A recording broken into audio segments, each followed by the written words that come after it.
19 April প্রথম পর্যায়ে vote গ্রহণ করা হবে কোচবিহার লোকসভা কেন্দ্রে। আর তাই ভোট প্রচারও জোর কদমে শুরু করেছেন ভোট প্রার্থীরা।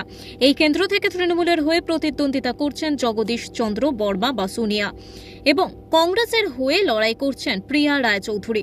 গতবারে বিজেপি প্রার্থী নিশীথ প্রামাণিককে এবারে প্রার্থী করেছে গেরুয়া শিবির, আর ফরওয়ার্ড ব্লক প্রার্থী করেছে নিশীথ চন্দ্র রায়কে। তীব্র গরমকে উপেক্ষা করে প্রচার করছেন চার প্রার্থী। কিন্তু এবার ভোটের হাওয়া কোন দিকে, কারি বা পাল্লা ভারী, কি বলছেন কোচবিহারের মানুষ, এই বিষয়ে হরিশ পাল চৌমাথা থেকে সাধারণ মানুষের মতামত সরাসরি ওঙ্কার বাংলায়।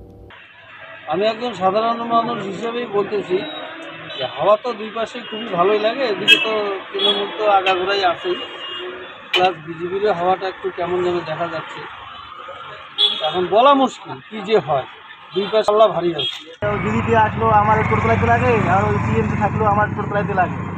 কিন্তু যেটা পাঠিয়ে আসুক, যাই আসুক আর কি, মানে আমাদের জন্য ভালো হয়, গরিব মানুষের জন্য ভালো হয়, সবার জন্য ভালো করে, এরকম পাঠিয়ে আসায় দরকার। মানে কি মনে হচ্ছে এবার কে এগিয়ে, বিজেপি না তৃণমূল? মানে এখন তো বহুত মানে বোঝা মুশকিল যে টিএমসিরও যেরকম মানে দেখা যাচ্ছে, বিজেপির ওইরকম দেখা যাচ্ছে।